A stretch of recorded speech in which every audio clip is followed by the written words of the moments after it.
Linux Action Show is created by Jupiter Broadcasting. It's sponsored by Ting. Go to last.ting.com to save off your first device or plan. And DigitalOcean. Go to digitalocean.com and use the promo code Here's the Thing, all one word like you're slurring it, and spin up your own Linux rig for free. And Linux Academy. Go to linuxacademy.com/unplugged and invest in your mind while saving some money. Welcome to the Linux Action Show, episode 409er. My name is Chris. My name is Noah. Hey, Noah, guess what? Big show today. Coming up on this week's episode of the Linux Action Show, we're going to take a look at the KDE Neon project, the latest and greatest from the community of KDE. Jonathan Riddell will be joining us to discuss the goals of this project. And then Noah and I have been running it for the past few days, and we'll give you our first impressions. Yes, it's early days, but they're trying to pull off something really neat, a super crazy current version of KDE. I'm talking like hour of release KDE on top of a long-term support Ubuntu base. It's a neat idea, and they're doing something different that I don't think anybody else has really done. So we'll chat with Jonathan and then give you our take. Plus, we've got the news coming up in the news. It's been an interesting news week, and one of our most favoritist open source projects got an update this week with all kinds of new hacker capabilities. Or something like that. It'll probably be featured in a movie soon. Plus, then we have some feedback. Noah and I are going to get called out. We might take some calls, depending on time. But before all of that, Noah, you know what we got? We got picks. We do got the picks. And this one came in from an audience member again this week. Geez, is this the third week in a row? That's awesome, Noah. All right. So it comes in, and I'll show the picture while you read the note, which I believe was actually addressed to me, which is kind of awesome. And it looks like it's a... It looks like it's one of those spotted in the wild runs Linux. Right, my favorite ones. And he writes in, and first we got to give some pretext. Sears, if you haven't noticed, has gone to this all iPad checkout thing where they all their employees have iPads, and then you can check out at anywhere in the store. So basically, you pick up a wrench, and you're like, I like this wrench. I would like to purchase this wrench. And then the employee goes, great, give me your credit card. And you hand them the wrench, and you hand them their credit card, and they scan it with their iPad, and they swipe your credit card, and then you're done. And then they print out a receipt. Sears, is that like a version of Amazon? But I'm just kidding. Yeah, so Sears it's like runs... Amazon. It's like Amazon, except they have like really high quality tools, and you can get them like right then. You don't have to wait. I pushed a button. Sorry, no, I didn't mean to offend your lover. So this here is a wild spotting of Sears running Linux, even though they're running iPads. Tell me about this, Noah. What's going on? Right. So he writes in and he says, I spotted Linux in the wild today at Sears while at the register. While the register was booting up, I looked at the Ubuntu boot screen with the 4 loading dots, but it was customized with the Sears logo instead of Ubuntu. When the boot process had finished, the GTK dialog popped up, and so I was able to snap a picture before the POS interface showed up. I saw that they were running a desktop in the optical department. I only got a glimpse of it, but it looked to have like a really old customized version of KDE. Now, again, what I think is interesting is that while Sears is continuing to move towards tablet and become total hipster, at the same time, like their main POS system, because you know that that their tablets aren't actually doing any real computing, right? They're just talking back to a POS system. To a real computer, right. To a real computer, and the real computer is apparently running Linux. And so again, these are kind of my favorite because it's fun. Like you go and you're looking, it's like, well, astronauts, well, they run Linux. And you go and look and, well, robotics, well, they run Linux. But you go into Sears, I would not necessarily expect the POS at Sears to be running Linux, but a lot of times if you look at the like the kiosks where they have like the online store ordering stuff like that, those will be running Linux, and apparently like the entire POS system at Sears. And if it works in his Sears, you can bet that it's probably every Sears. Yeah, that's a huge part of what a big win it's been for Linux. The move away from Windows in general, whether it's been on the point of sales device or if it's been on the Internet of Things device. Mm-hmm. That has been such a big win for Linux because not only does Linux tend to run directly on those devices, maybe not in the case of iPads, but it almost is always now guaranteed to be running on the back-end services that all of those devices are connecting to. So it's been a huge win for Linux. I think for a long time, the back-end has had Linux, but I think what is impressive to me, in the past, like I'd say maybe in the past 10 years, what I've seen the shift from is 10 years ago, I think you would have been really likely to see Windows XP embedded if inside of POSs or inside of kiosks and stuff like that. And I think now that de facto choice has gone away from XP and Windows, period, and gone and kind of switched to Linux. And the interesting thing is, if you think about it, it begins a cycle of a ball rolling, because now that Sears has done that, you know that the Sears executives, they have meetings and talk to JCPenney's executives, whoever, and when they're in the market, they say, we're looking for a POS system, and Sears says, well, we've had no problems with ours, we've had it for 10 years. That's a huge deal. Yeah, because you get that networking phenomena. I've spoken to a business that is responsible for implementing a lot of the networking connectivity for the Safeway grocery stores in the Washington. Just in the Pacific Northwest in general. And a huge part of what drives their decisions is what else has been proven in the industry. And they generally won't implement something that hasn't been proven in the industry. And Sears. Best practices. Yeah. Yep. Yeah. That's, you know what else is proven in the industry? Our first sponsor this week, DigitalOcean. Head over to DigitalOcean.com and use the promo code Here's the Thing. All one word, like you're slurring it. And get a $10 credit over at DigitalOcean, where you can spin up your own Linux rig. They have a beautiful infrastructure, all based on Linux, SSDs for all of the hypervisor servers. The hypervisor itself is KVM. In fact, if you check out our Linux Action Show subreddit, there is a talk by, I think, their lead technical engineer guy. Did you see this, Noah? No. So they authorized him to talk about a whole bunch of stuff, including file systems and the software RAID versus hardware RAID at DigitalOcean. And he showed some pictures of their data center, one of their data centers. And it's a really cool talk if you're into that stuff. And it just reaffirmed everything I love about DigitalOcean. And I learned a lot more about some of the open source code they're using on the back end to make all of this possible. So you can get started in less than 55 seconds, and pricing plans start at only $5 a month.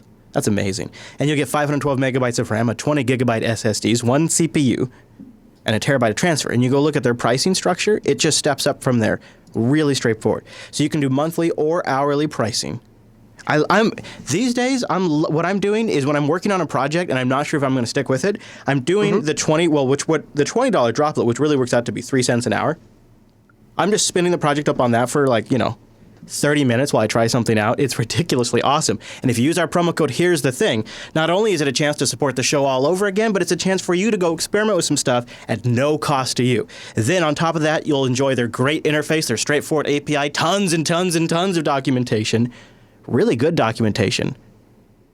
Lots of good stuff as it hits too, like Let's Encrypt, and they have a Rocket Chat tutorial on there, which we talked about Rocket.chat recently. They've got a tutorial, which it didn't exist when we did that, but now that's there. It's super nice.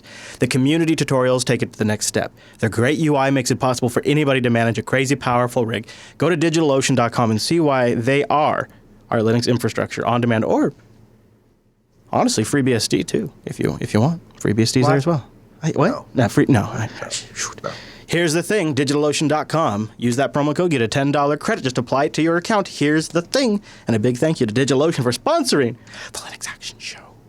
Okay, Noah, so you've got a desktop app hack this week that promises to help those of you stuck in that optical media dimension, which, let's be honest, when you're working with family, you want to provide and share memories with family. Sometimes the good old traditional optical hard media is the best route to go.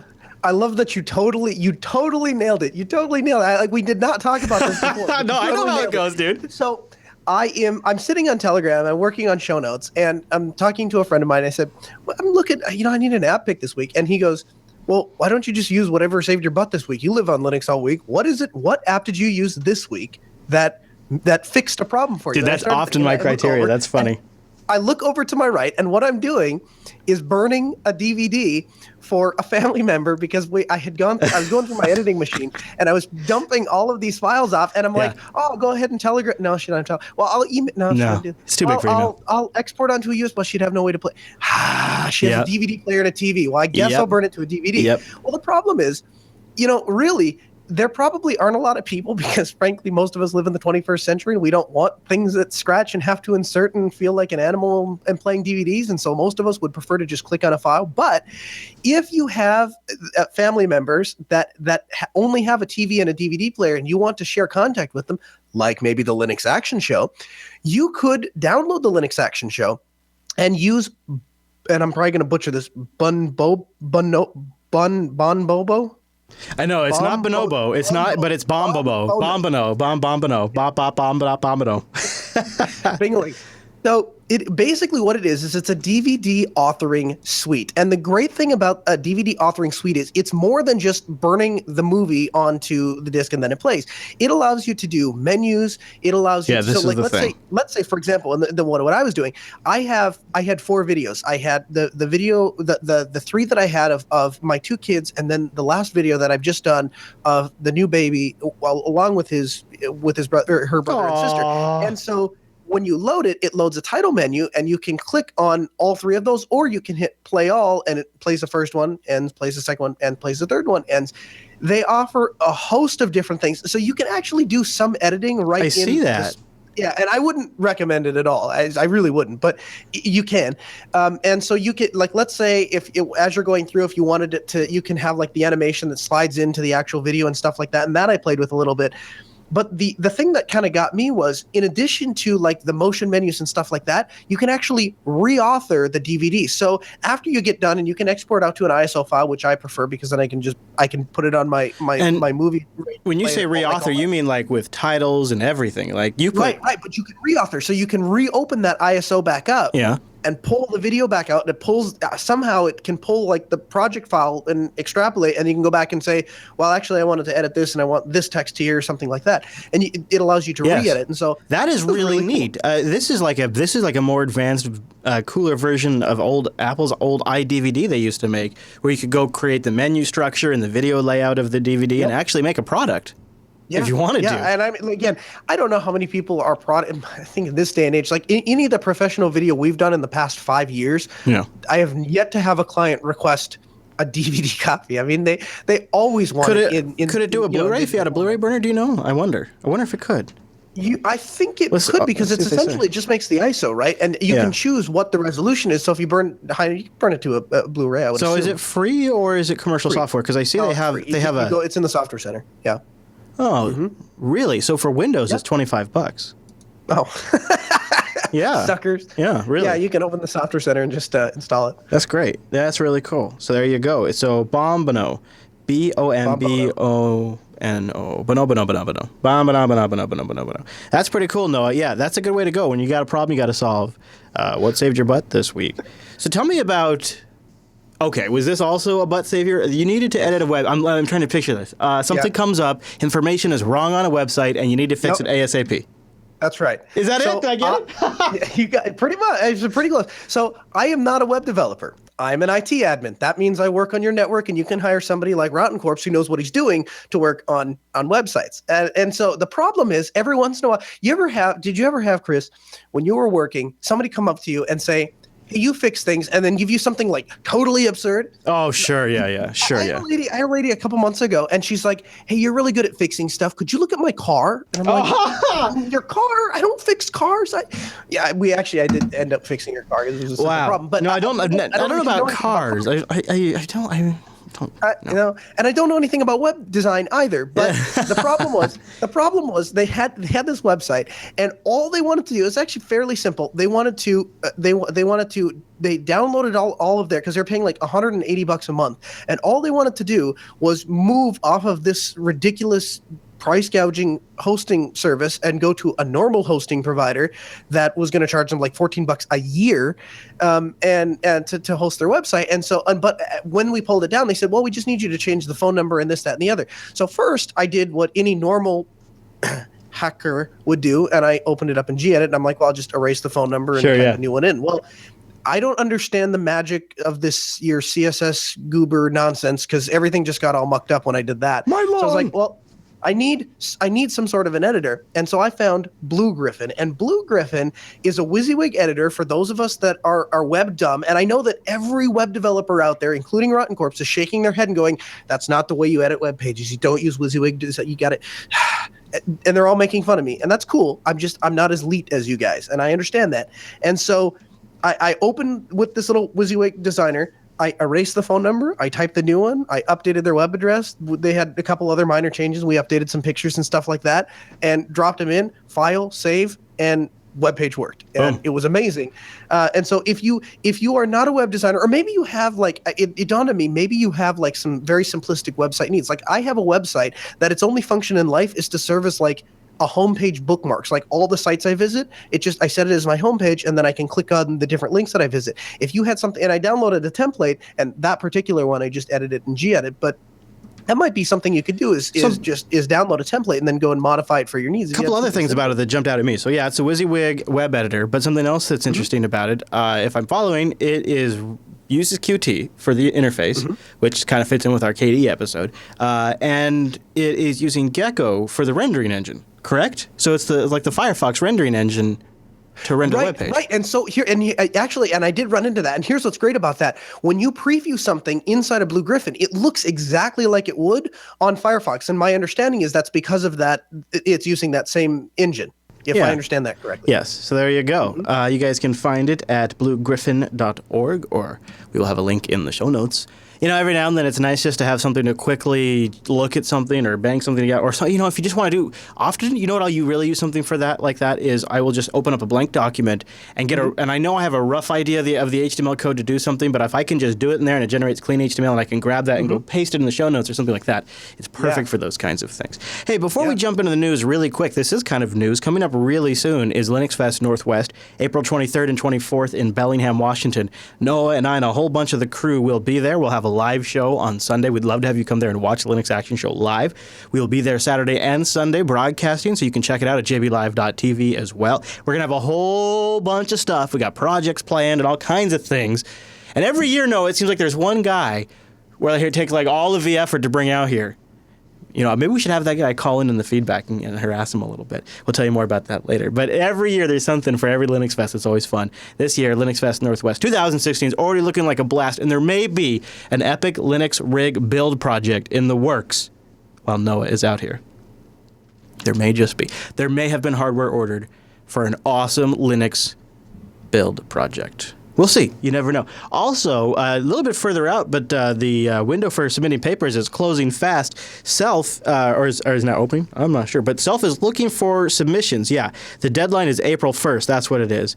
If you want to speak at Self, the deadline is fast approaching. And Self is specifically giving a call out to maybe folks who are not familiars to the speaking circuit. Well, and actually, you know, kind of what they're looking for is Self is, and the reason is one of my favorite conferences to attend is because they're so community-based. It's not how do we make money off of Linux, it's how do we support the community. And what they're really pushing for this year is they want to get speakers that are involved with the community, that are based in the community and know the community. And, you know, it's easy and it's very welcome to have, it's very interesting and welcome to have people from large organizations and large companies to come speak, because it's interesting to get their insight. But this year they're trying to get a focus on really concentrating on the community aspect. And so if you have a project, or if you're a person that's involved with a project, or you have a passion about a project or something like that, and you're looking for an opportunity to speak, they would be very welcoming. The other thing that's nice about Self is because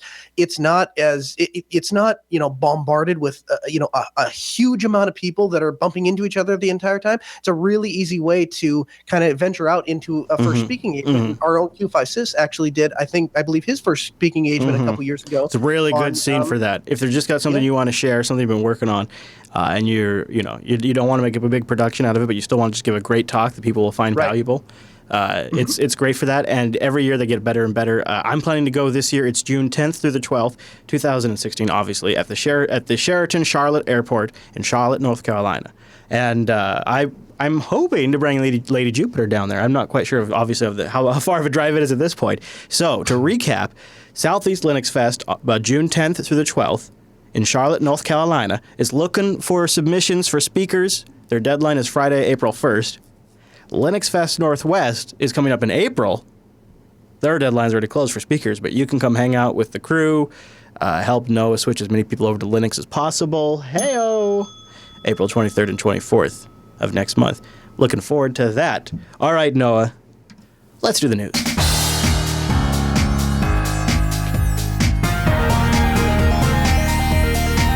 Hey, it's the news, and this episode is brought to you by Ting.com. Go to last.ting.com to rock it out. Go to last.ting.com to support this show and get yourself $25 off a well-priced Ting device, or $25 in service credits if you have a Ting-compatible device. It's mobile, it makes sense. You only pay for what you use. $6 for the line.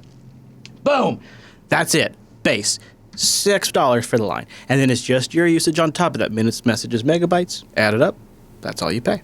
No contract, no early termination fee, and they have some really nice unlocked phones you can buy directly from Ting. So go to last.ting.com, click on their How Much Would You Save button there, and try out their savings calculator. It's actually pretty impressive. You can plug in like your average usage, how much your current rates stack up against Ting, and it's your actual monthly usage before. So figure out how much you use. So maybe like, I don't know, 100 minutes of phone call. I mean, do you actually make that many phone calls? If you're using any text messaging application at all, like Snapchat or Telegram, you probably don't send very many text messages. But let's say you send 22 in 1 month. Megabytes. Now, if you're a little Wi-Fi savvy, you can really save some money here. Now, I like to use Wi-Fi as my primary connectivity, but I like to have LTE GSM as a backup. So I'm going to put in there, let's say, 788 megabytes. I don't know. I'm just kind of being random. And it's been so long. It's been over 2 years since I used Ting, but I think my bill was around $130. So I'm going to put $129 in because before taxes and all of that. I hit calculate savings, and Ting will run the numbers to see how much I would save if I was roughly doing. So I would save in 2 years $2,352. It really comes down to your usage. So plug it in there and see how much you would save. TextNap. Yeah, screw those guys.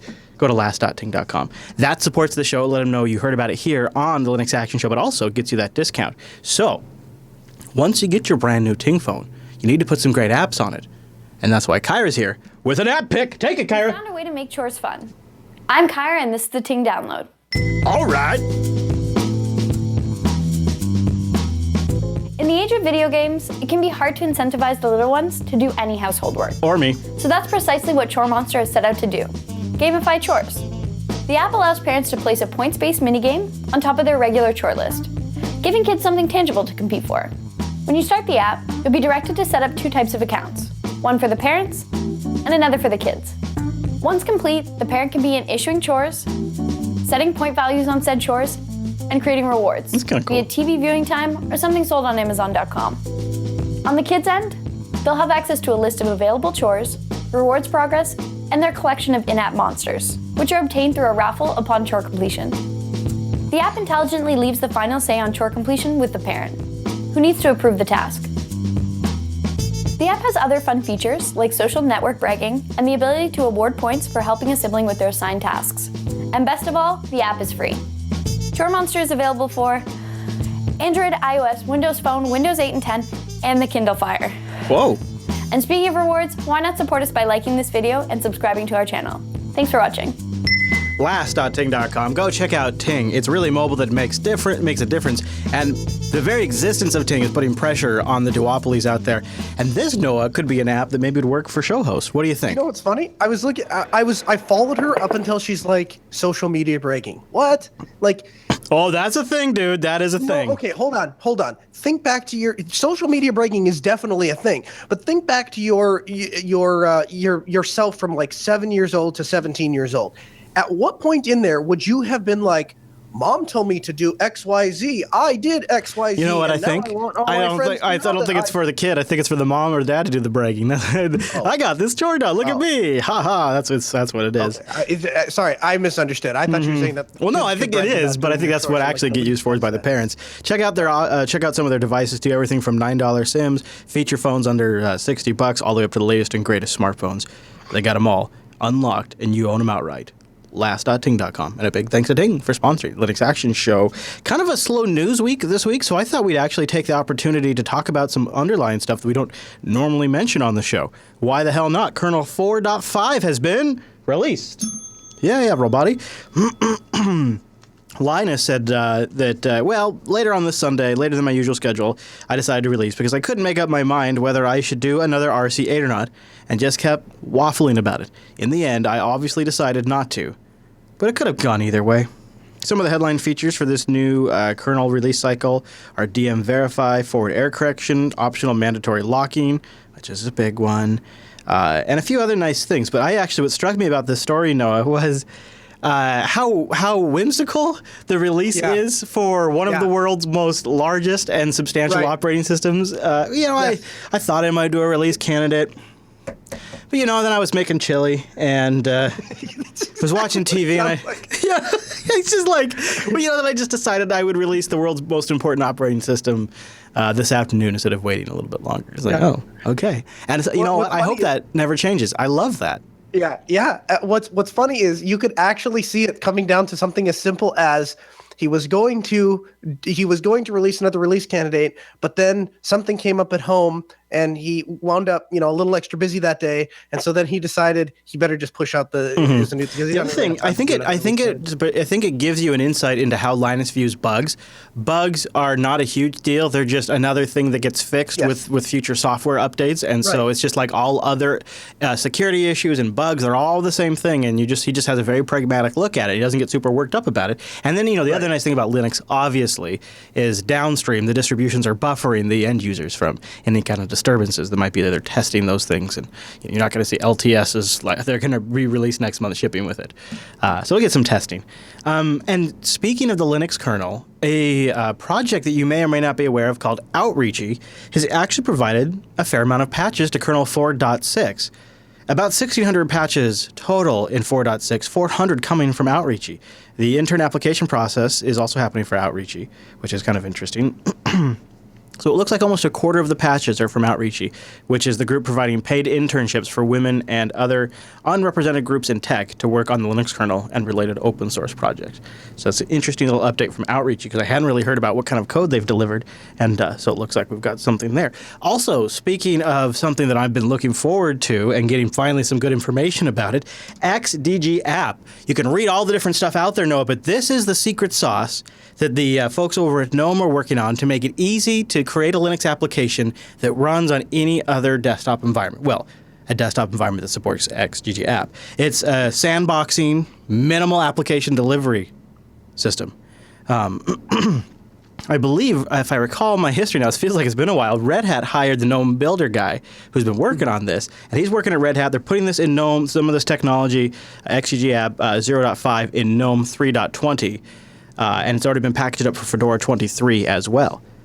This is a really cool project, Noah. The goal that we've had for a long time is one application that runs across all the distributions. And once you kind of reach that, you really make it possible for a lot of different people to write software and to deliver software for Linux that couldn't really wrap their head around the ecosystem in the past. And so XDG App, I'm pretty excited about. There's several solutions in the works right now. We covered some of them recently on Linux Unplugged, if you're curious about that, including snap packages and app image and a few others. So those are on the recent Linux Unplugged. But XDG App is sort of the one I'm looking forward to because it's got Red Hat, Fedora, and GNOME behind it. And I'm sort of a GNOME desktop fan. It's almost here. Does it feel to you at all like every time you turn around, somebody is trying to implement a solution to standardize apps? And here's the problem. Here's the problem I see with that is, do we fall into that XKCD problem of there are 13 competing standards? Let's make one standard to standardize them all. And now here's the difference now, and why I'm getting more excited about it is some of the underlying fundamentals are beginning to become common. Systemd and C groups and namespaces and some of these across the whole stack are starting to become common across distributions. And so instead of inventing the entire technology stack to deliver these applications, they're now taking advantage of technology that's already baked into every modern version of Linux. And so theoretically, go figure, that could mean that almost any of these could end up working if they just rely on some of these fundamentals, which could be obnoxious. Could be the direction we're going.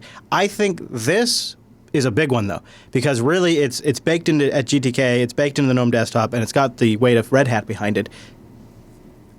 Seems like a pretty, this seems like the standard I'm going to be using when I have an application that runs on Fedora, an OpenSUSE desktop, and an Arch desktop.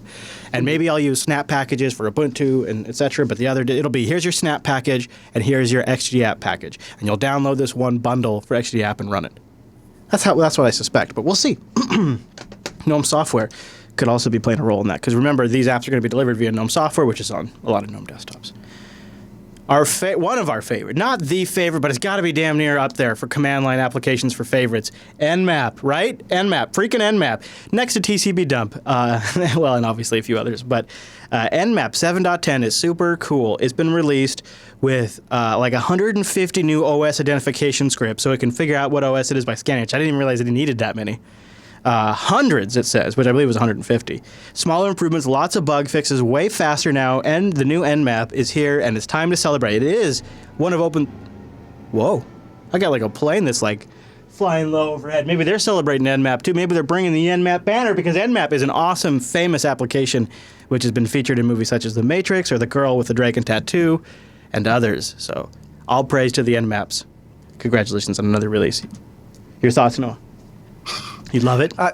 Did it freeze on you too, or is that just me? What? Oh, no, no.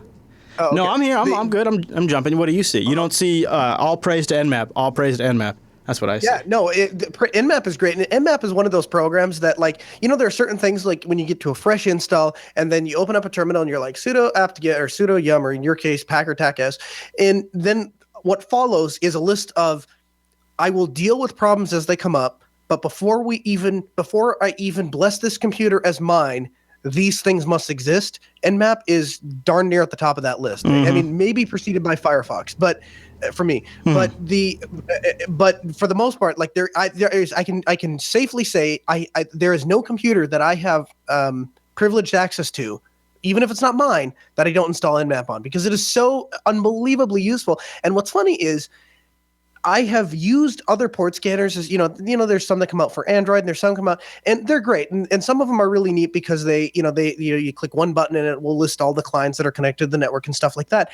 But I always find myself reaching back for Nmap because I need a little bit more power, and I need a couple more of the features that only Nmap offers. One of my favorite uses of Nmap, amongst using other tools, though, is just one of my quick go-to when there is a TCP IP conflict, like DHCP, for some reason, a machine doesn't release the IP, another machine gets the IP, now we got a conflict. Well, where do I find that machine? Turn the known machine off, start pinging that other machine, make sure it's still up, and then Nmap it. And then usually, just based on the ports that are open, that can translate to I know what software that would be based on those port numbers, and also with the OS. And I almost always, when I was trying to track down a IP conflict, using Nmap would give me all the information. Oh, yep, that's that computer over there with SQLite on it. And yep, right there we go, unplugged it. Okay, problem solved. Thanks, Nmap. Saved me 2 hours of tracking stuff down on the switch. Really nice tool. The thing about fingerprinting is lately, especially if it's a smaller network, like say smaller than 50 clients, usually I can find the client based on nothing more than the MAC address, because Nmap will tell you what the MAC address, what company is registered to that. Yeah. So, that'll eliminate it down a lot. If you've got, a lot of times what you'll find is you have all the computers, like you'll get an image that gets deployed out to all of the Dell Optiplex 3020s. And because there are 40 of them, those all work just fine. But then that guy went to Best Buy and bought that 1 HP that nobody really wanted, and it's kind of like the ugly redheaded stepchild. And so it's not quite configured right. And so it is the one that gets screwed up. Exactly. But when you Nmap that and you look and you're like, oh, there's an HP. There's only 4 of them in the building. So that narrows it down. A lot of times, even if I knew nothing else about the machine, just the brand will narrow it down. Or actually, just this week, there was a display that basically what it does is it goes out to the internet, and you let them hang the display in your hotel or venue, and then they push things that are interesting to the public to this display, and events that are going on and stuff like that. And there was a weird problem with it. Wasn't an IP conflict, but there was a weird problem on the network, and it was coming from this particular box. And I found the identification it was a weird identifier for the make of the network card, and started looking at what companies use those network cards, and I recognized the name of the company that makes these screens, and so went and looked, and sure enough, it was that screen. And Bob's so your uncle. Even that alone is enough sometimes just to narrow down the problem. Preacher brother, I love it. And honorable mention, too, to TCPDump. In last week's episode of TechSnap, go check the roundup segment of the links in the show notes, and there is a really great guide on using TCPDump for awesome stuff. So you combine some of these tools together on the command line, and it blows your mind what you can do from a command line in an SSH session to a machine anywhere in the world. It's pretty great. So that is linked in TechSnap last episode, roundup links for the TCPDump stuff. But congratulations to the Nmap folks, and one of open source's most famous hacker tools, quote unquote, gets revved. That's the news this week, Noah.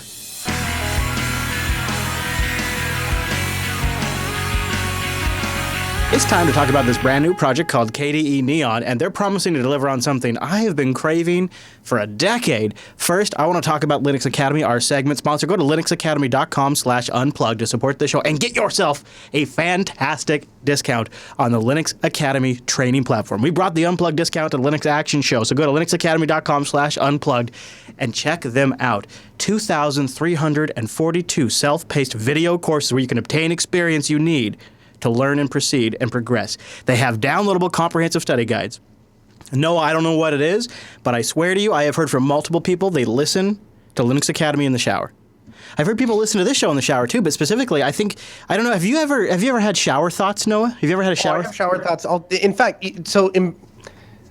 know. Yeah, I'll say it on the air. What the heck? It's show content. So every morning when I shower, I take my laptop into the bathroom with me and I set it down on the sink. Every morning you take your laptop in, huh? Yeah. And then I get into the shower but frequently, like, I jump in and out of the shower if something like hits me. And this morning I was like being nailed with ideas for whatever reason. Like sometimes your creative brain just kind of goes off, and I just had idea after idea after idea. I love that. I was banging them all out on my laptop. Yeah. It like in and out of the shower. And so now imagine this. Picture this. Linux. Picture this. You got a test, you got an exam, or you want something. There's some work coming up, a project you have to work on, and your head is totally into this, right? You're thinking about this exam, you're thinking about this cert, you're thinking about this project. Pop Linux Academy in. They have downloadable comprehensive study guides. They got audio. They got video live streams you can watch. They record the video live streams so you can watch them later if you couldn't make it. They have instructor mentoring available. So if you get stuck while you're in the shower, and actually, in all reality, too, they have a really slick system for those of us who are not super free with time, just like barely any time during the week. They have a really good system that will allow you to select your availability, and they can build content around that. They have graded server exercises that evaluate you while you're connected to a real server. They have 7+ distributions to choose from, and they spin up the machines on demand as part of the courseware. They match the distribution you've pre-chosen. They got all the courseware you need on Ruby, Python, Android development, anything in the whole DevOps sphere, or you're jumping into the Red Hat certs. They have great courseware on that. They got dedicated staff keeping all of this stuff up to date and relevant. Check it out. linuxacademy.com/unplugged. They're working on an Android app, and they just recently released an iOS app too, which is another option for when you want to get some work done. A really nice resource for on a tablet or something like that. That's a cool option. linuxacademy.com/unplugged. A great resource to learn more about Linux. Go check them out. Sometimes we talk about topics here, and you could go so much further. Just go over there. It's a great companion to this show. It really is something. Especially, too, if you're making a transition in your career, a really great resource for that. Check them out. linuxacademy.com/unplugged. All right, Noah. So recently, a new project was announced at FOSDEM. I believe it was on January 30th, around then. So, within, the last few months. At FOSDEM, Jonathan Riddell announced KDE Neon, a way to provide the latest and greatest KDE software on the day it is released. More than ever, they say, people expect a stable desktop environment with cutting-edge features, all in a package that's easy to use and ready to make their own. KDE Neon is the intersection of these needs, using a stable Ubuntu long-term release as its core, and then packaging the hottest software fresh from the KDE community. Ovens, which is kind of funny. Compute knowing you have a solid foundation and enjoy the features you experience in the world's most customizable desktop. You should use KDE Neon if you want the latest and greatest from the KDE community, but the safety and stability of a long-term release. That's a pretty big goal, and it's definitely something the KDE project is needed, because sometimes getting the latest and freshest KDE is meant jumping through some hoops, so we figured, let's get it straight from the horse's mouth. Now, to get some specifics directly from the horse's mouth, as it were, Jonathan Riddell is joining us. He's a developer with KDE Neon, and I remember the day you announced it, Jonathan, over at FOSDEM, if I'm correct. Welcome to the Linux Action Show, and could you tell the audience a little bit about KDE Neon and some of the high-level goals? Well, KDE Neon is a new project. We're doing it as part of the KDE community, the original and best free software end-user desktop community, working in a friendly, collaborative way using open source and free software licenses. And KDE Neon came out of us wondering what was the best way to get KDE's software into the hands of users. And so we came up with a bunch of attributes that hadn't been filled by anybody before. And so we decided that we should crack on and do it. So some of those attributes that stand out to me, and so forgive me because I'll ask you sort of what just hit when it struck me when I first heard this, and I understand why, but I just like to hear it from you. It seems like something we've been waiting for. Just a high level is a stable base based on Ubuntu LTS, eventually 1604, with really up to date Plasma desktop packages. Essentially, if I'm correct, like the goal is the day a new update is out for the Plasma desktop, you could get it on a Neon desktop. So hour. The hour, really? Wow. Okay. So, here's what first struck me: is every time I hear about an idea like this, it seems to be the eventual path people go down is, well, for this to really work right, well, I gotta roll up my sleeves and I gotta build my own distro so I control the entire stack. Why not go that route this time? Because who are we interested in? When we were sitting down and looking at KDE software and how KDE got into the hands of users, one of the issues was that the way that our software gets into the hands of users is through various projects, which also have a bunch of other interests as well. They want to help out reasonably enough. They want to make those users be able to get every other free software project there is out there, and they want to make those users be happy to run it on the server if they want to, and also use the same software for web serving or whatever. So being based on Ubuntu now is an asset, where I think an old term used to hear is, it's just another Ubuntu derivative. Now it's based on Ubuntu, and I know that, but the desktop environment is a modern KDE Plasma desktop. So the Ubuntu thing isn't really a con, it's more of a plus, because like you said, that's their work environment on their servers. So my question to you then from that is that why something like rolling wasn't an option? Because it seems like eventually a problem we always run into is the modern desktop requires something from the stack lower that the LTS doesn't have. How will Neon tackle those problems?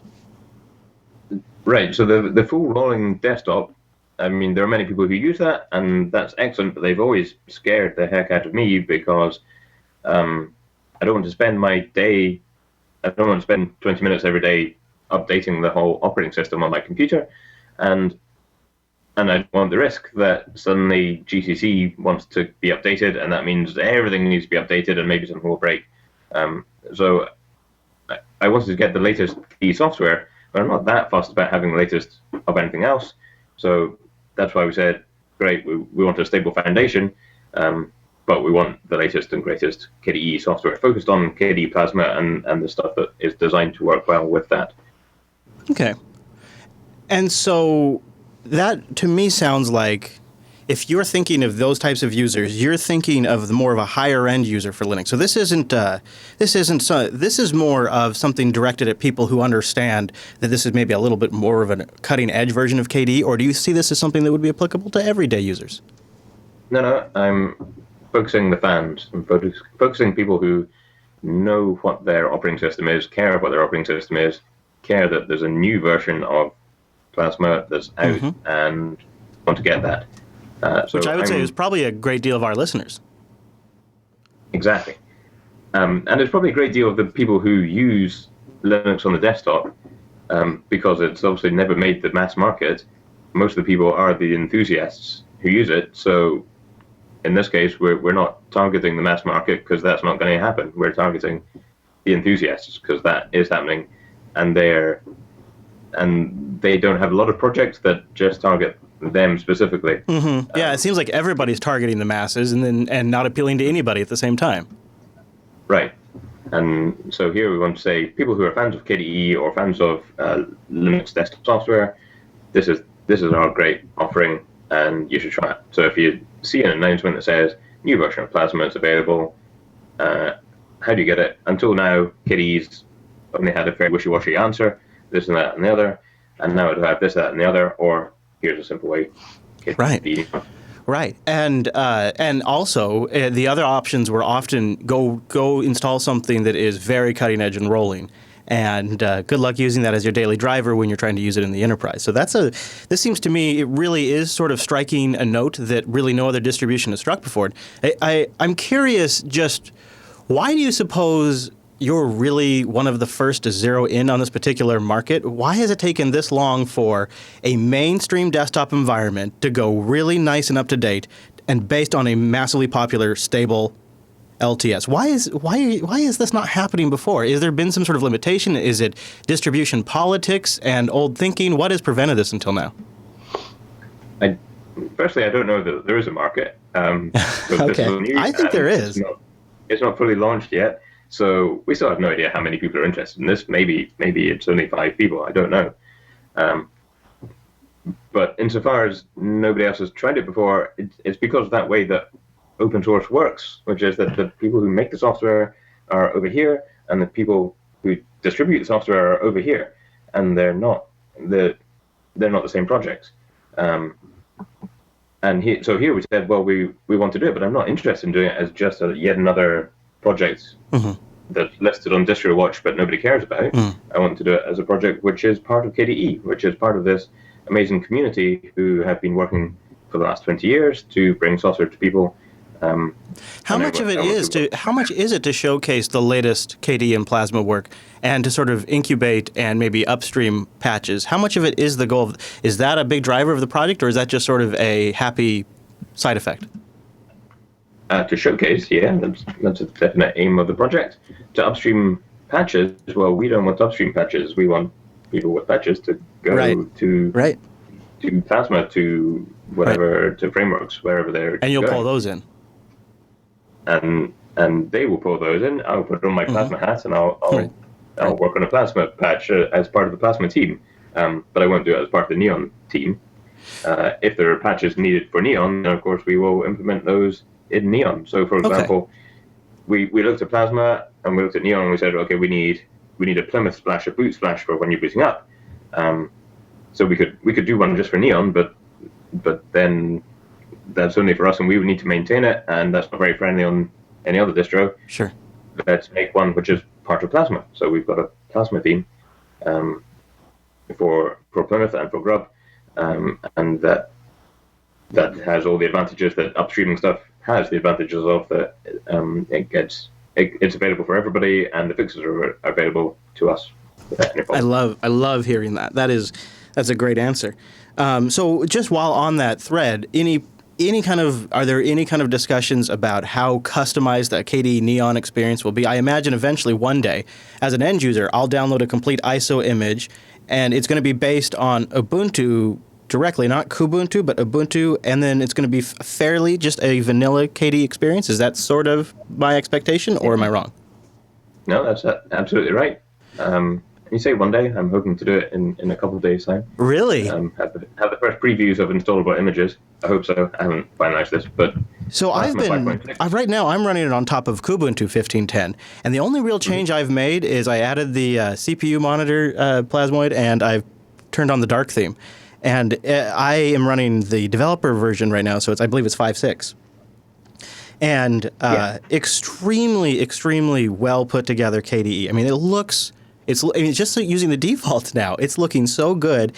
But what struck me, I've been testing on this laptop for a few weeks, and this is truly one of the fastest responsive UIs I've had on this machine. It's got Intel graphics, a Core i7 processor in there, and this is a very, very responsive desktop. On the live stream before the show, I was demonstrating to the chat room some of the performance characteristics of it, and they agreed. It seems like a very smooth desktop environment.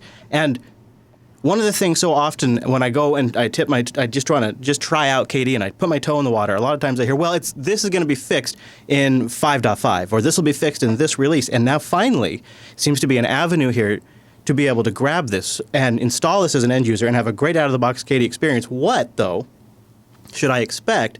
Say I'm 3-4 months into this and a brand new version of KDE comes out.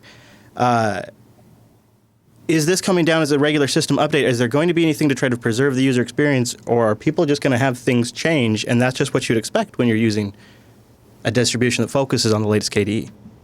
Plasma. Oh, stuff will change. So yes, in terms of our use cases, our user profiles, we're after people who know what the software is on their computer and know that the features will change. Which a lot of users, the mass market, generally they don't want feature changes every day. They want it to know when that's going to happen, so they can prepare for it. But for Neon users, they're people who want to have the latest features and the latest tweaks and changes coming in every day. So 3 months' time, your desktop will have Plasma 5.7, and that will have the latest stuff. And of course, if you're running the developer edition, that's Git branches, so that includes code which is not as tested as the release stuff. And the expectation there is that you're the kind of person who tests that and gives feedback and reports bugs as needed. That makes sense. So please report any bugs. So I guess just sort of big project level stuff. If the audience is watching, is there anything at this stage that you need for project-wise help, translations, patches, anything like that? Or is the project still sort of in the incubator stage where you're kind of working on everything behind the scenes? And if you do need help, where would they go? Well, stuff like translations and patches, they would be just done as part of the KDE project that needs those translations or those patches. So a lot of stuff, we're not the right place to do it, because the right place to do it is the project that does the software. Will there be like an installer for Neon, or were you planning to use some of the existing code that's already out there? Those kinds of things? Will those be created in-house?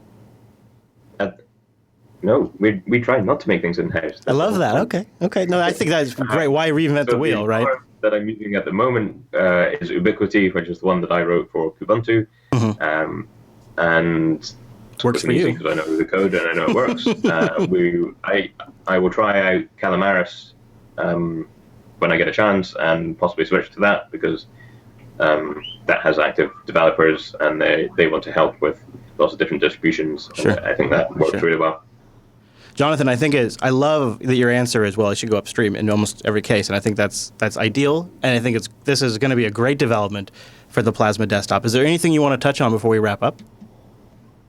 That, of course, it works the other way as well, that if you're a KDE developer or just contributing in any way to KDE programming, you find a problem in it, in the way that it's been packaged up and included in Neon, then you can fix it.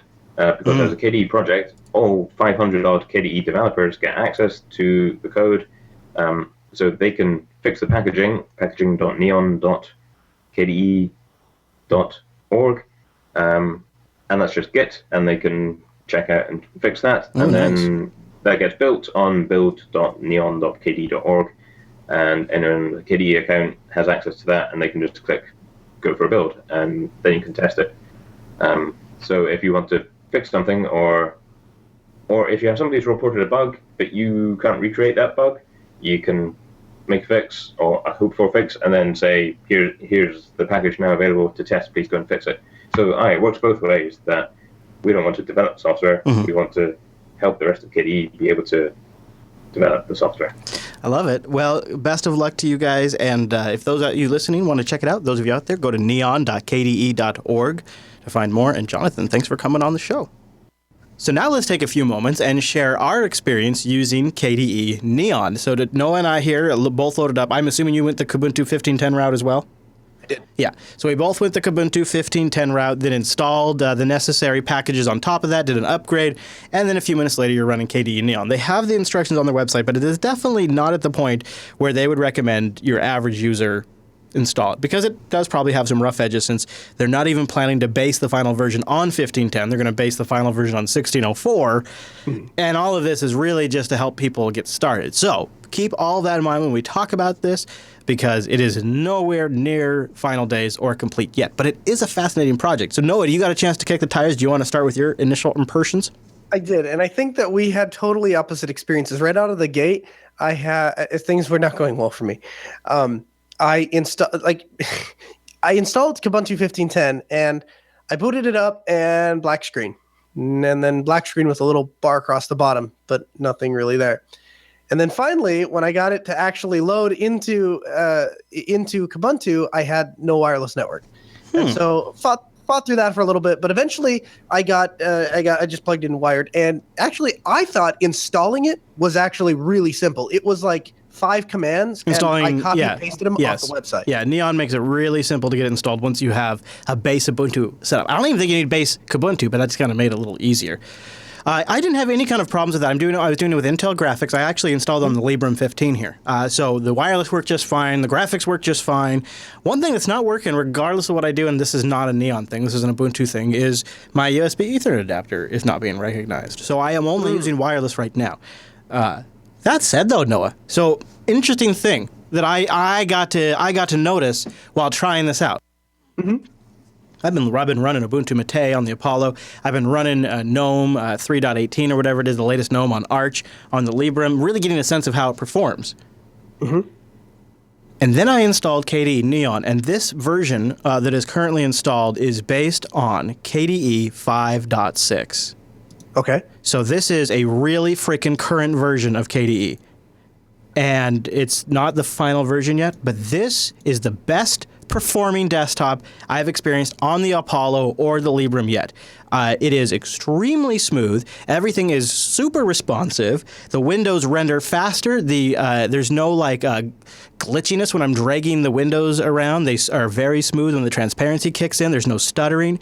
I was beginning to think that the Intel video card was just hopeless and that I was never going to be happy with anything but integrated graphics, even for just rendering my basic desktop, because I am very sensitive. It sounds really anal, but I am very sensitive to a low frame rate in my desktop. If I can see the windows being drawn, if I can see the borders of the window before I see the main contents of the window, if I see glitchiness when I'm dragging or resizing the window, it distracts me. It distracts me and makes me less effective. I know that sounds stupid, but blame it on my ADD. That's how it works for me. And when I run a desktop where it's super smooth and things pop right up and the window transparency fades in and out like super nice, and the menus slide up right when I click them exactly when I'd expect them to, there's zero latency in my typing. All of it is very responsive, very performant. And now I'm feeling way better about this Iris graphics that's in here. So the laptop that I was using, it's not that old. It's about a year old. It's a Core i7. It's about a year old, maybe a little older, maybe a year and a half. But I had the exact opposite experience. When I went to log in, from the time I put my password in, just to actually get to the desktop, took like 15 to 20 seconds. And then once I was on the desktop, everything I opened seemed to take forever. And I will say the boot seems a little slower, although I really like the splash screen that they've created for this. Yeah. It looks really slick. Okay. So the polish on the desktop is amazing. Like, have you noticed that even when you drag the windows, and this is probably a KDE thing, but you drag the windows and it like, I don't even know how to explain it. It fades out and then comes back real fast. Yes, this is of course been in KDE for a while, but what you're noticing, and this is what the Neon project's all about, is upstream current KDE is getting really nice. I didn't change anything except for enable the dark theme. Otherwise, everything on this desktop is default, and I like it right now. I added the CPU widget to monitor the CPU, and I went into Workspace theme, and I simply chose from Breeze to Breeze Dark. And now I think it's a very nice looking desktop with very good performance.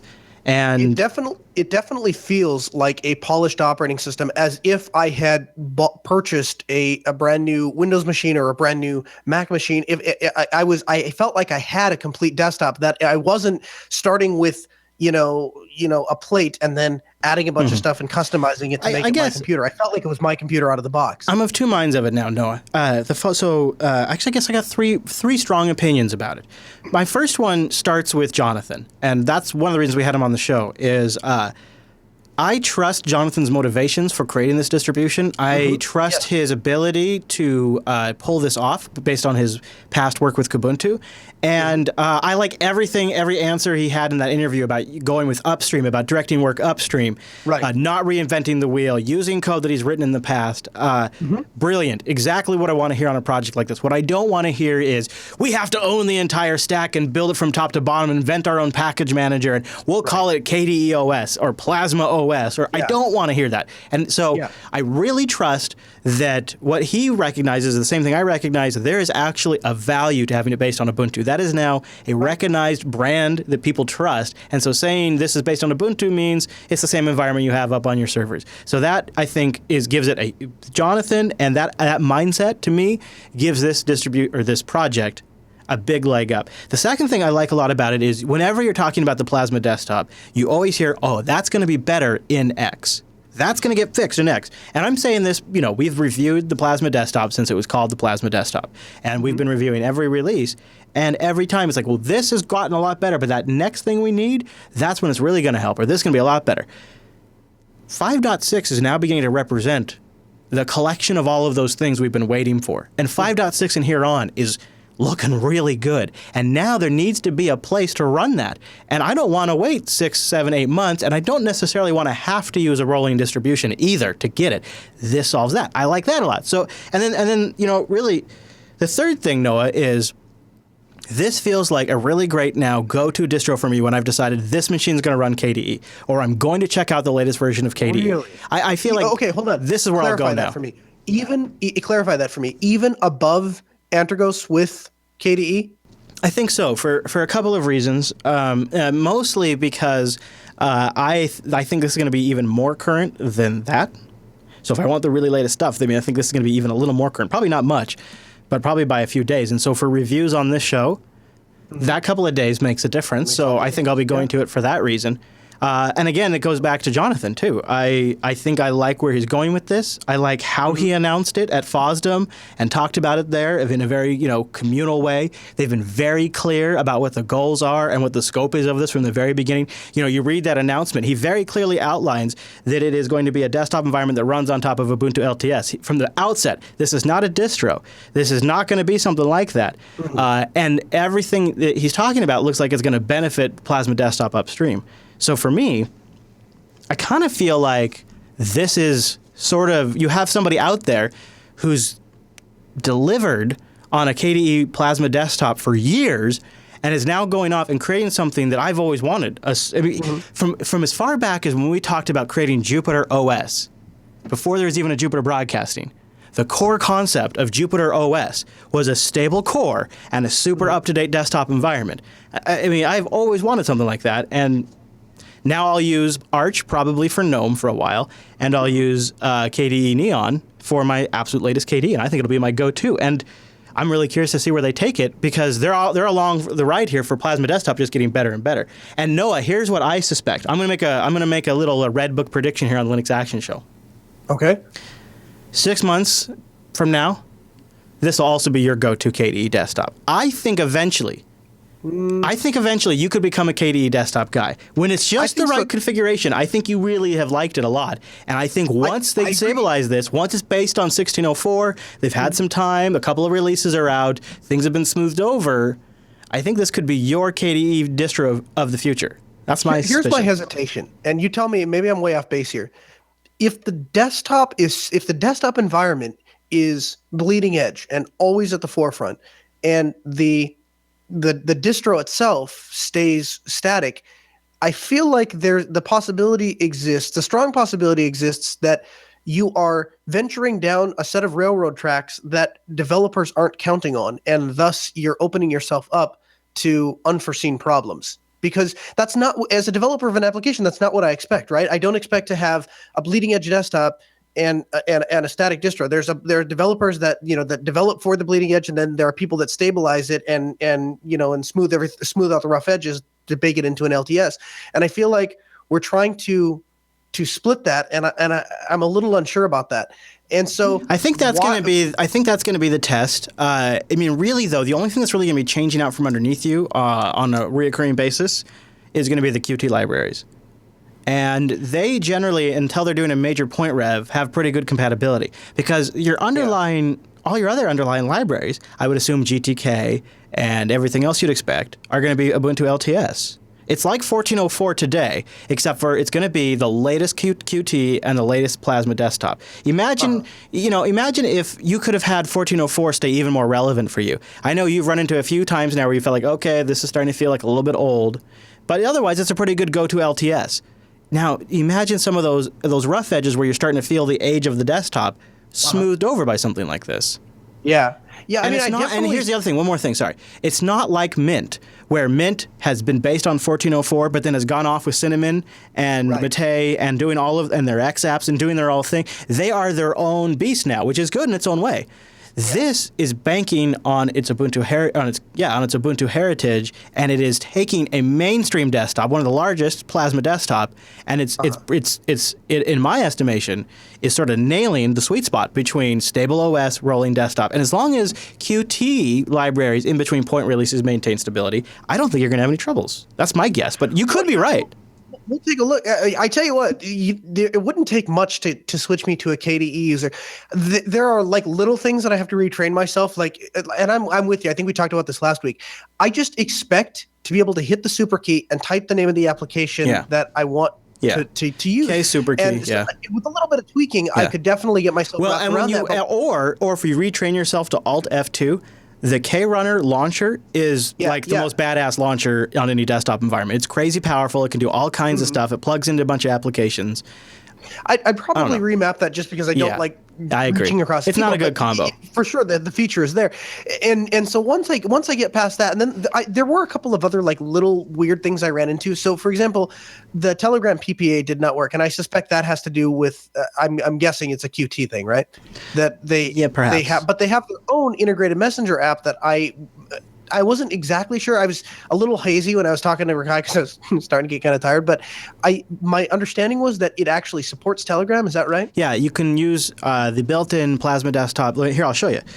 So, kind of like in GNOME, if you go to your system settings, and then there is an online accounts section right here, and then you can create you have AOL Instant Messenger, of course. You've got Google Talk. You've got ICQ, Office 365, Yahoo Messenger, and Telegram. But you do have to have some background stuff installed, like the Telegram protocol support. Yeah, you get that background stuff installed, and then I think it integrates with Kapit. I did try that at one point, Noah, and the only issue I had, I believe, is every now and then I had to reactivate it.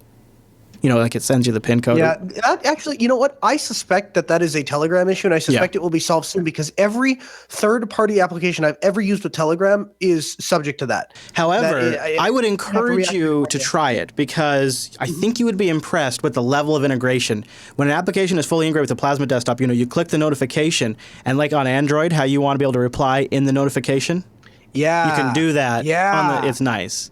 Yeah, and you also get a history of all your previous notifications. So if you get a bunch of messages like I do, you bring up the notification drawer, and I can go 4 messages threads down and click on that one and bring that one up, which is really nice too. So it's worth integrating. I just had some troubles with it. So maybe KDE should be my first 1604 install when it comes out, which will happen actually oddly enough at around the time of Linux Fest Northwest. Well, I mean, if you're going to go 1604, why not go KDE Neon once they get a 1604? That's what I'm saying. Yeah, that's what I'm saying. Maybe that becomes my first KDE. I think basing it on 1604 is great. Yeah, I think 1604 is going to be a really popular release. So I think things like Neon here are going to be really popular, or Mate on 1604 are all going to be really popular for a while. So I think the Neon project is worth watching. It's a pretty nice desktop environment. I like the dark theme myself.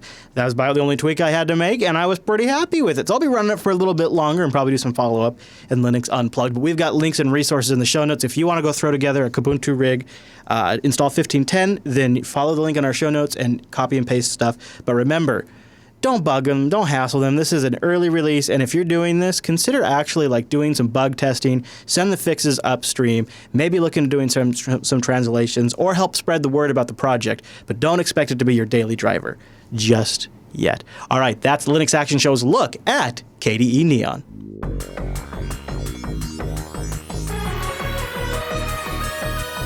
And that brings us to the end of this week's broadcast. And before we go, I want to thank the feedback segment sponsor, System76. Go over to system76.com and find yourselves a beautiful computer born to run Linux. Great machines, powerful computers, always trying to give you more and more power to do more. And they have fantastic desktops, starting at the itsy-bitsy Meerkat. The new Sable design, check that sucker out, all in one, looking really slick. The Riddell Pro, the sleeper of the bunch, and the Wild Dog Pro, the workhorse we've had for years. Also, those laptops, so slick. Look at that Oryx Pro. They got $50 off right now. Dedicated graphics, desktop class CPUs. I want it so bad. Go check them out at System76. These are computers that give you a great out-of-the-box Linux experience. Desktops, laptops of all different classes and categories, backed by a great company that's part of the community, giving you support and working to make sure everything works great. Stop fighting with your hardware and go play with your Linux and tell them the Linux Action Show sent you. System76.com. Thanks, System76, for sponsoring this segment.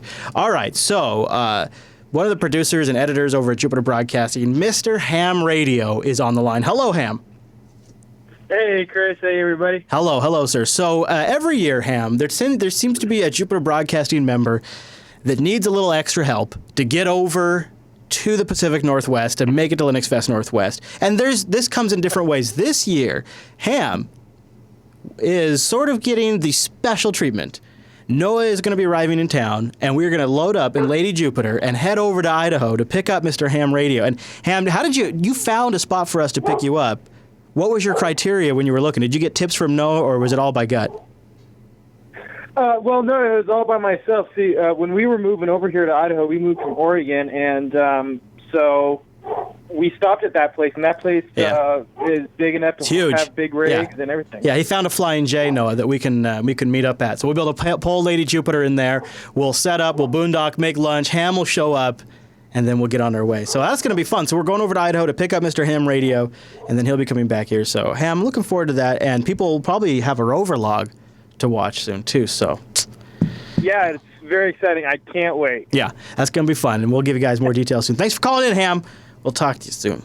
So, Noah, a long time ago, like episode 390-something, Okay. I said something on air before things got out of control. At the beginning of something that you could say was the start of a snowball. That snowball has rolled downhill and picked up a lot of momentum since then. But Is that a thing? It's a thing. Here's the thing, actually, Noah. This is a supercut put together by a fan of the Linux Action Show. All right, we're going to try to stop saying here's the thing. If you guys could come... If you guys... All right, just what we need is... Here's my promise to you. If somebody out there makes a hypercut of all of us, of all the times we say here's the thing in the last few episodes, and it's excessive, we'll stop doing it. That's my. Yes. So he actually caught that on air when I made that commitment, and Just to be clear, when you made that commitment. I know. Like I said, before it become a big thing, it's a snowball now. No, it's a snowball now. But this was the commitment. That's your promise, not my promise. Back to the hypercut. As the old saying goes. Biddaloop, biddaloop, biddaloop, biddaloop. Ask and you shall receive. Okay, Noah, get ready. It's going to be a little brutal. No, that seems like an excellent prediction. We'll see. Right. Okay, I'll be honest with you. I'm sure I would probably have more to say, but here's the thing. I'm so excited about my Okay, go for having it. a hard time because I've had a centralized, universal installer, and that's okay. Yeah, here's the thing. Then you have to accept. I don't know what to make of that. I don't know. Well, here's the thing. I'm honestly tempted. Here's the thing. I'll tell you what. Are you excited? No, I'm not. Here's the thing. My chair's still there. You didn't Here's get rid the of his chair, thing. did you? This is true. Alan? Yeah, Alan. Yeah. Here's the thing. The idea that Do you follow me? yeah, very much so. And it is a. Here's the thing. Like, I think we're gonna have to move on to. Here's the thing. Good. Here's the thing. When it comes to Then the Nexus 6P. Here's Right, the thing, though. The reality is the market, and maybe it's like the one the developers themselves are using or something like that. Would you try it, Noah? absolutely. Here's the thing. In between, I like my LTSs. Here's the other thing that comes to mind. Just saying. All right. Here's the thing. I'm totally in for this video. And Cat 5. See, here's the thing: is we're not getting on the air until don't exist in Grub. Here's the thing. If I have physical access to the box, I've ever felt. Here's the thing. I would actually probably rather be in an RV. All the instances. Those are all between episode 394 and 399. 394 and 399. No. I mean, now here's the thing. It's taken on a life of its own. Now I don't know if we can stop. I mean, we made the promise. Now I'm going to work on it. But geez, now we're all in. You go ahead and work on it. I think it's hilarious and adorable that people get upset. Like, here's the thing is, I'll say the thing is that here's the thing. The thing is, you need some sort of a transition. It is just simply rude and uncanny to just start talking. I don't like when you finish it. I have to somehow bridge the gap from your well-made point that I have nothing to say about to my point that I've been composing in my head so that it's fluid without sounding like I'm ignoring you and moving on to my own thing. Well, and it's also good for when there's a catch. It's a great thing for when there's a catch to the thing somebody's saying. Like when you find the loop in their logic, you can be like, oh, but here's the loop in your logic, but you don't want to say that. Right. Yeah. I know, it's difficult. It is difficult. All right, well, Stefan writes in with our first email. He says, open your Wi-Fi. Hey there, Chris and Noah. I don't know if you have time to read my whole story, so I'll just get right to it. Tech reporter Brian S. Hall from readwrite.com opened his Wi-Fi and removed password protection. Thinks there is no big security issues. He talked about it on WINC's New Tech City show. Greetings from Austria. Love the show. Stefan. And, you know, something else really interesting just happened, speaking of open Wi-Fi, is there was just recently a court ruling that coffee shops and business owners can't be held responsible for copyright violations on their open public Wi-Fi for guests, which is a big deal for hotels and anybody in the service industry that has Wi-Fi for their customers. What are your thoughts, Noah, about an open Wi-Fi network? Do you think it's a good idea? I think it's a great idea, and Altispeed actually participates in the openwireless.org initiative. And basically, what it is when we go to install Wi-Fi at a place, we will give them one of the access points for free if they will allow us to add an additional SSID that is set to the SSID openwireless.org. And here's the basic premise: you've been to a coffee shop and you connect to ATT, the wireless network, and then every other time you go to connect to a network, it automatically reconnects. But the problem is some of them have captive portals and some of them are terribly slow. And there's all this different crap that goes on. What we've done with openwireless.org, or what we participate rather in with openwireless.org, is we give an SSID that if you connect to anywhere you go, your phone will just automatically connect to that SSID and you'll have client segregated internet access. So basically what that means is you can talk to the default gateway, but you can't see anyone else on the network and they can't see you. So I wouldn't go as far as to say it's secure, but it's definitely a step up from what public Wi-Fi used to be.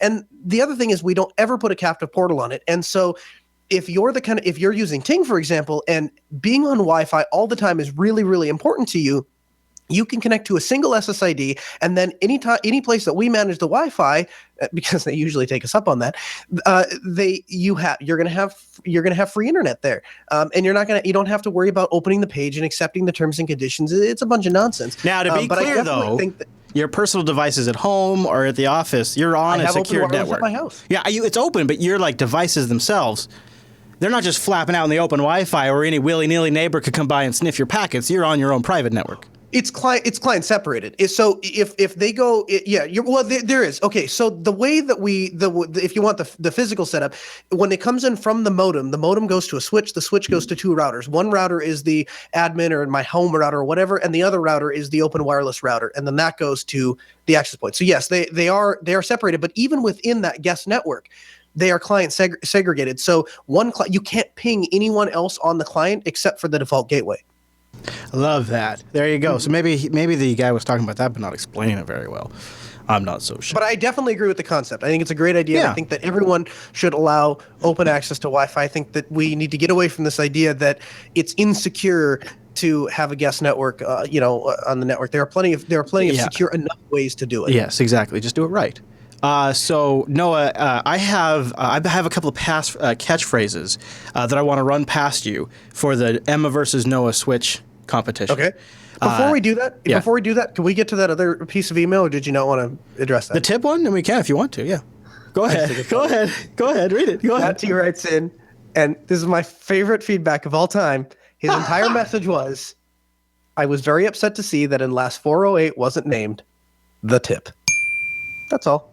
There you go. I think a lot of people felt that way. We know we had to keep the class level up a little bit, as it were. It helps with discovery too. So, are you ready for my catchphrase and Emma versus Noah Linux Switch Smackdown? So, as many of you know, at Linux Fest Northwest, Noah is going up against Emma to try to switch as many people over to Linux. What's that mean for you? That means you need to come out to the Pacific Northwest. You need to bring somebody with you that doesn't run Linux, and you need to put them in front of Noah. That's your job. My job is to get behind Noah and help him as much as possible. So, I've been working on some catchphrases. I want to run them past you, okay? The persuasion of Noah compels you ... to try Linux. And then we put like a big tux or something in the middle. What do you think? Yep. Okay, all right. I got another one. Okay, all right. Okay, I'll evaluate. All right, okay. Here's the thing ... Take a moment and try Linux.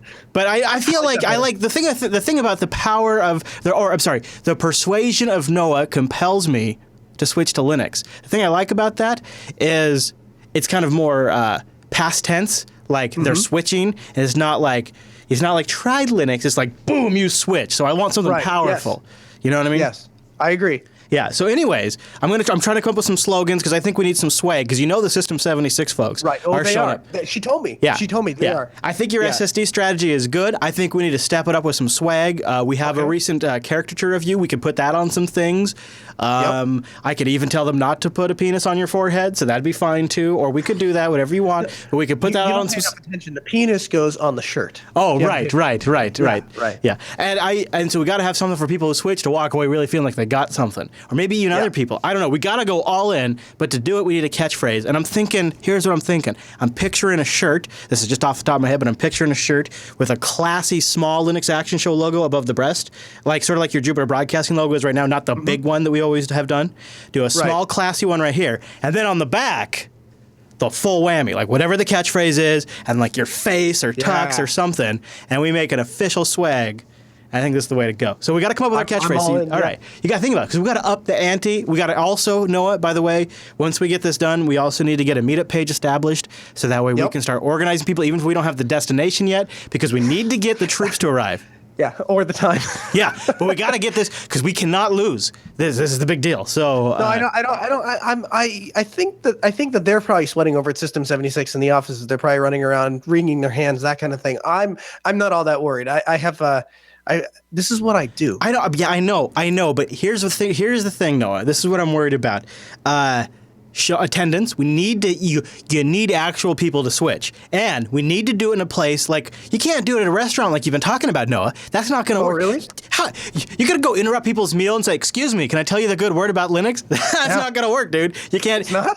No, man. So we gotta come up with something way better than that. And maybe a bar might be better, but that's gonna limit your potential audience. Not to mention, they're probably gonna be there to do other things besides talk about Linux. So I'm just thinking you got to really think about your avenue.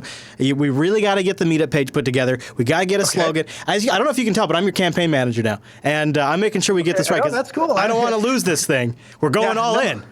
So we're putting the power of LAS behind this. All right. Because you got System 76 and the whole company over there, and they sell people on Linux every single day as part of the job. And they're bringing swag. So we do too. We do on the show, and then that's what I do when I'm off the show.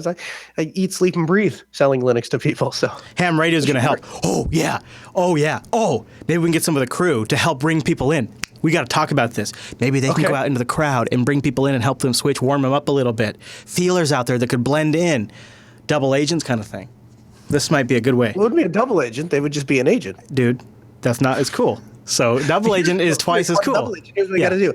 I got to see who I can corrupt at System 76. And I actually have an idea. See, Emma has it in her head that she is going to play T-Swizzle in the car on the way from the airport all the way out to Bellingham, and it's going to drive Ian nuts. So he may be corruptible with just he might be right on the edge to begin with. You know, this is something that's always worked for Captain Kirk is he flips somebody on the bad guy's crew. Yeah. Yeah. Huh. See, I think this could work for me. I might be able to if I offered him some food and got him drunk. You know, we could promise to show him some special places he's never seen in the Pacific Northwest. Emma can't offer that. I'm just saying. All right. These are things we need to talk about. We need to double down on it, and I feel like we should hold another meeting before the next show because there's no time to delay. I don't want to lose this thing. You can watch us live. Go over to jblive.tv, jupiterbroadcasting.com/calendar. We'll convert it to your local time zone automatically.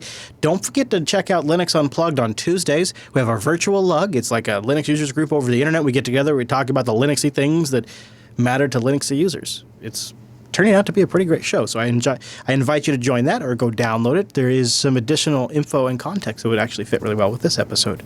Also, shout out for anybody that wants to help me with the background for the video version. I have a link in the show notes for that. Go follow that guy on Twitter at Kernel Linux. I'm at Chris LES, and the network is at Jupiter Signal. Anything else we need to cover, no? I think that's it. Yeah, I think so. Okay, everybody, thanks so much for tuning in this week's episode of the Linux Action Show, and we'll see you right back here next week.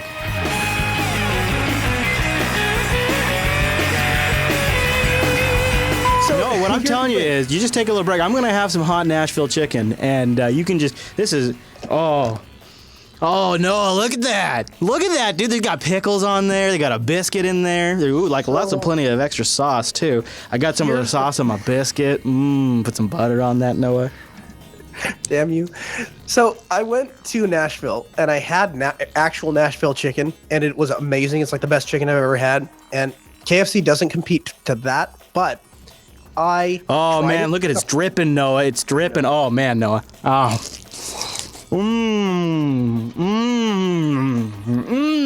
So good, Noah. So I tried it for the first time and it was actually pretty good. And then I got sick after eating it, which I sincerely hope happens to you. And then after that, the next day I was like, "Oh, Sarah, we should go back and get some more of that Nashville chicken." She's like, "I thought it made you sick," and I'm like, "Yeah, it did. It was so good." And so I've eaten it like 4 times since then. Man, look at this bite I'm about to have, Noah. Look at this bite I'm about to have. Dipping it in some homemade lemon aioli to cut the heat. It's all crispy right there, Noah. Oh, you see it just dripping? Oh, it's dripping. Look at that. No, it's drip. You're not looking, Noah. You gotta look at that drip, Noah. Look at that drip. Oh, wait. Oh,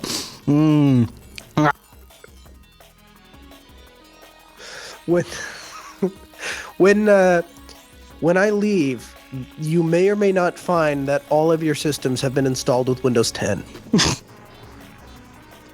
Zip ties, Noah. Yeah. Oh, the zip ties are going to be real. No, this is still payback for zip ties. I got pent up. Oh, is that? Oh, that's what it is. We're not even yet. I see. Do you think Trump's a Linux advocate? No, I don't think so. Could you see that? No.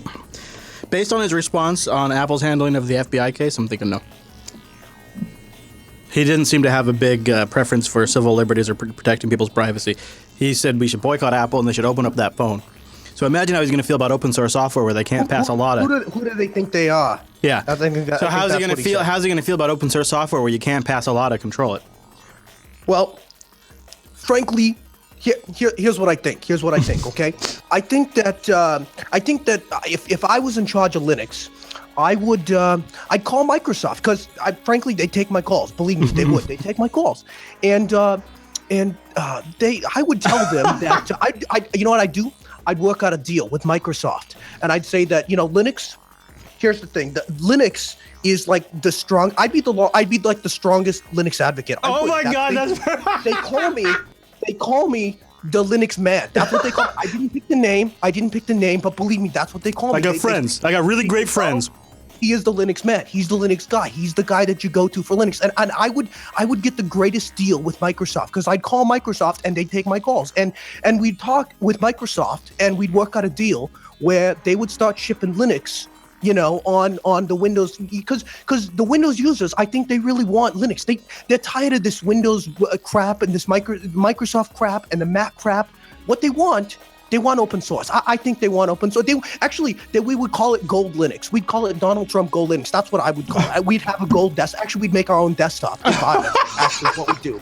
And it would be gold. It'd be gold. And believe me, it would be good. It would be good.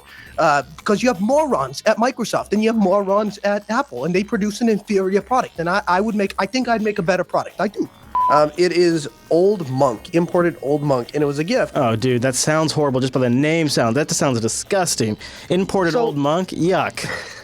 So I gotta look this thing up. It was a gift, and I'm incredibly grateful for the gift. That was super nice. But the problem was it was almost I don't even know how to describe it. It was almost like it was like a sour beer, if that makes any sense. Like it almost tasted like, I don't know how to. And I like hoppy beers. Don't get me wrong, but it was so bad. It was so bad. I was like, here's how bad it was. I was like, well, maybe I'll start out with some a pale ale or an IPA, and then after, how after the first 1 or 2, then you don't care so much if it's not you can tolerate it. Yeah. So I was like, well, I'll just set it aside. I'll come back to it. And that's good. That's nice. No, it's not. Yikes. Never did. Established 1998. It can't be that old of a monk. Yeah. Established 1998, dude. It's ridiculous. I think it says 10,000. Yeah, it says 10,000. Well, 10,000 super beer. It's a super beer. It's not a super beer. It's super something. It's super something. Yeah, well, you saw what I was doing last night.